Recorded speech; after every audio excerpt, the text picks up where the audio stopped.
देखा भाई, ए और बी क्रमशः पी और क्यू से एक दूसरे की तरफ आ रहे हैं। ए और बी, मान लीजिए पी पॉइंट यहाँ पर है, एक क्यू पॉइंट यहाँ पर है, इससे जो यू आर, इससे मान लीजिए ए पॉइंट है और यहाँ से बी आए हैं, यानी कि ये जो है एक दूसरे की तरफ आ रहे हैं मेरे भाई, ठीक है, एक दूसरे की तरफ आ रहे हैं। और फिर कहीं एक दूसरे को पार करने के बाद ए और बी अपने अपने स्थानों पर क्यू और पी पर पहुंच जाते हैं। इसका मतलब ये यहाँ पर पहुंच जाएगा और ये वाला पॉइंट यहाँ पर पहुंच जाएगा। तो कितने घंटे लग रहे हैं बेटा, इसको लग रहे हैं 6 से ही 1/8 घंटे लग रहा है हमारे पास, ठीक है। और इसको जो लग रहा है हमारे पास दूसरे को लग रहा है 8 घंटे लग रहा है, यानी कि ये जो है यहाँ से यहाँ तक जाने में इतने घंटे लग रहा है, इसको यहाँ से यहाँ तक जाने में 8 घंटे लग रहा है हमारे पास, ठीक है। और इसमें जो हमें बी की स्पीड दे रखी है 16.8, यानी कि इसकी जो स्पीड है वो 16.8 किलोमीटर प्रति घंटा है बच्चे।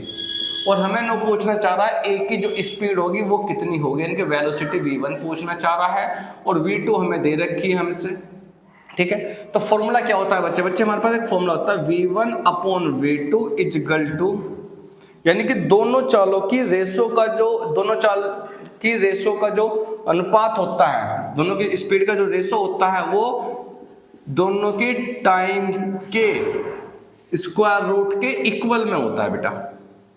तो v1/v2, v1 हमें निकलवा रहा है, v2 कितना हमारे पास 16.8 है मेरे भाई,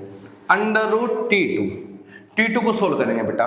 T1 की वैल्यू हमें देकर चल रहा है, ये हमारे पास क्या है T1 है हमारे पास, सॉरी ये हमारे पास टाइम T2 है, ये हमारे पास टाइम T1 है हमारे पास। तो टाइम कितना रहा हमारे पास, 8 घंटे देकर चल रहा है, वो T2 की वैल्यू लगा दी। अपॉन में 8 × 48 और 1 बटे में क्या हो गया 8 हो गया है। सोल्व कर देंगे मेरे भाई इसको, v1/16.8 इक्वल टू 8×8 64, 64 का क्या हो जाएगा बच्चे 8 हो जाएगा, और 49 से कितना का मेरे भाई 7 हो जाएगा।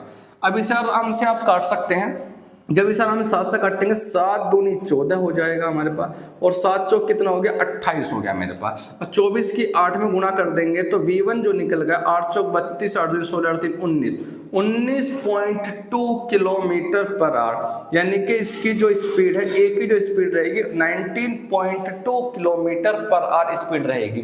नेक्स्ट क्वेश्चन देखते हैं। अगला प्रश्न देखो बेटा, क्या दे रखा, 44 किलोमीटर प्रति घंटा की चाल से चल रही कोई ट्रेन उसी दिशा में 8 किलोमीटर प्रति घंटा की चाल से चल रहे एक व्यक्ति को 15 सेकंड में पार करती है। कोई ट्रेन चल रही है भैया मेरे 44 किलोमीटर प्रति घंटा की स्पीड से, और व्यक्ति भी जो है इसी डायरेक्शन में जा रहा है, और उसकी चाल दे रखी है मेरे भाई कितनी 8 किलोमीटर प्रति घंटा। अब यो ट्रेन इस आदमी को जो पार कर रही है कितने सेकंड में पार कर रही है मेरे भाई 15 सेकंड में पार कर रही है, ठीक है। और यदि यह ट्रेन सामने से आ रही, अब ये जो ट्रेन है सामने से एक महिला आ रही है बेटा, महिला आ रही है इस डायरेक्शन में को पार करने में, चल यदि यह ट्रेन सामने से आ रही एक महिला को पार करने में कितने सेकंड का समय लेती है, 10 सेकंड का समय लेती है।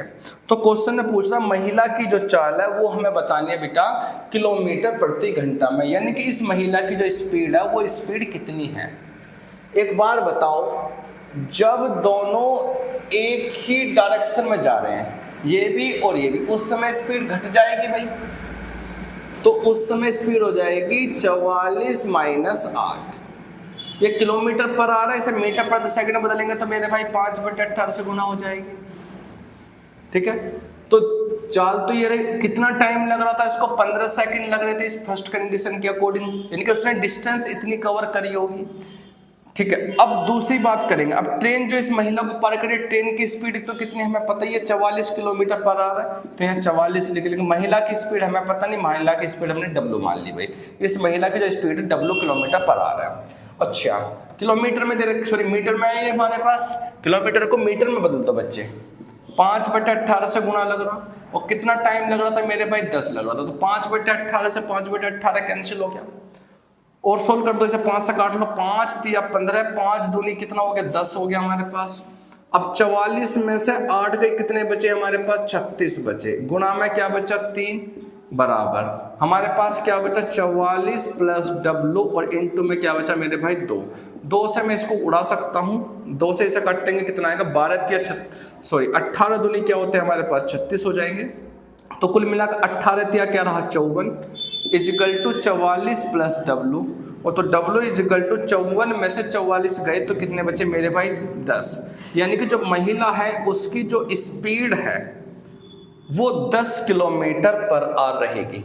ठीक है बच्चे, नेक्स्ट क्वेश्चन देखते हैं। क्वेश्चन देखो भाई, समान लंबाई की दो समांतर पटरियां पर एक ही दिशा में 54 की स्पीड से एक 42 की स्पीड से चल रही हैं। दो ट्रेनें हैं भैया, दो ट्रेनें हैं, एक ट्रेन ये रही एक ट्रेन ये रही, दोनों एक ही डायरेक्शन में जा रही है, समान लंबाई की। इसकी लंबाई भी बेटा एल है तो इसकी लंबाई भी हमने एल मान लिया।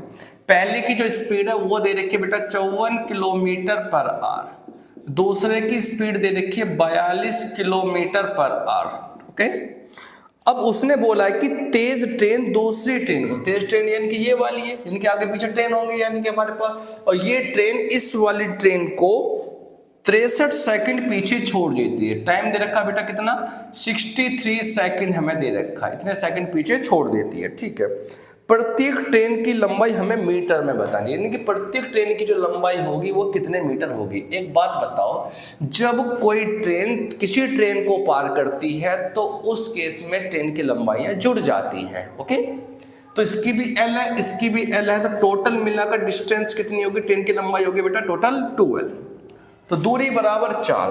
और जब दोनों एक ही डायरेक्शन में जाएगी तो उस केस में स्पीड घट जाती है मेरे भाई। तो 54 में से 42 घटाएंगे तो कितना बचा आपका 12। ठीक है, किलोमीटर प्रति घंटा, मीटर में बदलने के लिए 5/18 से मल्टीप्लाई कर लेंगे, इनटू में कितना रहा हमारे पास 63 रहा। काट लो मेरे भाई, जब इसे काटेंगे हम लोग 2 से इसे काटेंगे, 2 छिक्का कितना हो गया 12, और 6 से इसे काट लेंगे 6 तिया 18, और 3 से इसे काट लेंगे 3 दूनी 6 3 एकम 3। तो लंबाई जो निकल का ये हमारे पास कितनी निकल का, ये 21 पंजे कितना हो गया 105 रहा। यानी कि एक ट्रेन की जो लंबाई है वो कितनी रही हमारे पास 105 मीटर रही बच्चे। नेक्स्ट क्वेश्चन देखते हैं। अगला प्रश्न देखो भाई, अगला प्रश्न में दे रखा 360 मीटर लंबी एक ट्रेन एक समान चाल से चलते हुए किसी प्लेटफॉर्म को 55 सेकंड में। ठीक है, एक जो है हमारे पास क्या दे रखी है ट्रेन है बच्चे, ट्रेन की लंबाई कितनी है हमारे पास 360 मीटर लंबी ट्रेन एक समान चाल से चलते हुए एक यहाँ पर क्या बेटा प्लेटफार्म है, प्लेटफार्म पे ये ट्रेन हो गई हमारे पास। यो ट्रेन इस प्लेटफार्म को कितने सेकंड में 55 सेकंड में 55 सेकंड में तथा प्लेटफार्म पर खड़े। अब यो ये ट्रेन जो प्लेटफार्म पर खड़ा है कोई आदमी, ठीक है, आदमी को पार करेगी कितने सेकंड में 24 सेकंड में पार कर लेती है। ओके, पूछ क्या रहा है प्लेटफार्म की लंबाई कितनी है भैया, प्लेटफार्म की लंबाई पूछना चाह रहा, प्लेटफार्म की लंबाई कितनी होगी। अब ये 360 तो हमें देख के चल रहा भाई, अच्छा भाई। अब ट्रेन जो है किसको पार कर रही है प्लेटफार्म को यहाँ पर। अब प्लेटफार्म की लंबाई हमें पता नहीं है, ये हमारे पास है ट्रेन, और प्लेटफार्म की लंबाई पता नहीं, तो प्लेटफार्म की लंबाई हमने कितनी मान ली 3L मान ली। ठीक है, जब ये ट्रेन इस प्लेटफार्म को पार करेगी तो दोनों की जो लंबाई यानी जुड़ जाएगी, तो 360 में L जोड़ेंगे तो कितना आएगा 360 प्लस L अपोन में टाइम कितना लग रहा था 55 लग रहा था। ओके, अब यूं ट्रेन जो इस आदमी को पार करके दूरी तो रहेगी, ट्रेन की लंबाई रहेगी 360, कितने सेकंड में पार कर रही है मेरे भाई 24 सेकंड में पार कर रही है। बस अब आप काट दीजिए भाई मेरे, इसको बनाओ जरा, इसको 12 से काटते हैं, 12 दूनी 24, 12 से काटेंगे 12 तिया 36, 30 हो गया। अब 2 से इसे उड़ा देंगे हम लोग, 15 आ गया मेरे भाई, 15 किस में मल्टीप्लाई करेंगे मेरे भाई तो कितना बना 360 प्लस L इजिकल टू 15 पंजे 75 का 5 का हासिल 7, 15 पंजे 75, 75 में 7 जोड़ूंगा कितना आएगा 82 आएगा।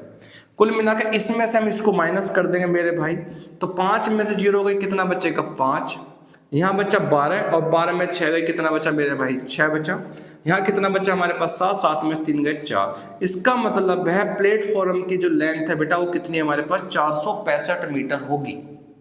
नेक्स्ट क्वेश्चन चलते हैं। अगला प्रश्न देखो, विपरीत दिशाओं में क्रम से 72 किलोमीटर प्रति घंटा और 108 किलोमीटर प्रति घंटा की चाल से चल रही बराबर लंबाई की दो ट्रेनें एक ट्रेन बेटा इधर से आ रही है, एक ट्रेन इधर से आ रही है, लंबाइयां बराबर है तो इसकी लंबाई यदि L है तो इसकी लंबाई भी L है।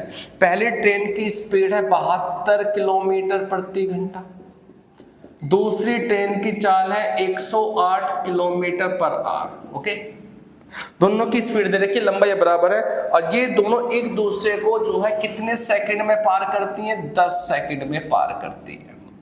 अब पूछना चाह रहा है पहली ट्रेन जो है 350 मीटर लंबे प्लेटफार्म को पार करने में, पहली ट्रेन जो है कोई भी होगी लंबाई 350 मीटर का कोई प्लेटफार्म है, इसको पार करने में कितना समय लगेगा, यानी कि टाइम पूछना चाह रहा है मेरे भाई।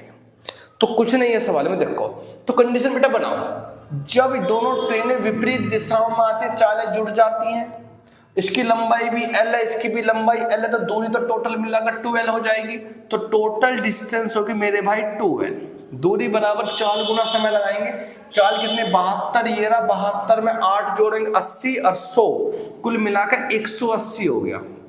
किलोमीटर है, मीटर में बदल दो मेरे भाई, 5/18। कितना टाइम लग रहा था उसको, 10 सेकंड लग रहे थे मेरे भाई। तो उड़ाओ भैया इसे, 18 से इसे उड़ाओ, कितना बच्चा 18 धाम 180 हो गया, 2 से इसे उड़ा दो भैया, 2 पंजे 10 हो गया, 5 पंजे 25 गुना 10, कुल मिलाकर 250। इसका मतलब है लंबाई जो है ट्रेन की, पहली ट्रेन की भी और दूसरी ट्रेन की भी लंबाई कितनी है, 250 मीटर आई है।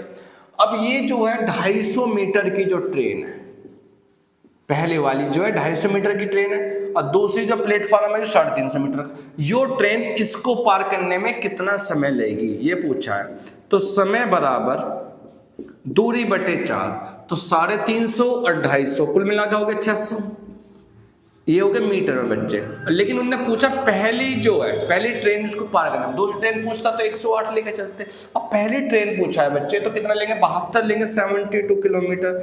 किलोमीटर को मीटर में बदलने के लिए 5/18 से गुना, तो 18 पहुंच जाएगा मेरे भाई ऊपर, 18 से 72 कट जाएगा, 18 चौक 72 हो जाएगा, 4 से इसे काटेंगे 15 चौक का 60, कुल मिलाकर 150 आया, 5 से इसे काट देंगे 5 से 15, कुल मिलाकर आ गया 30।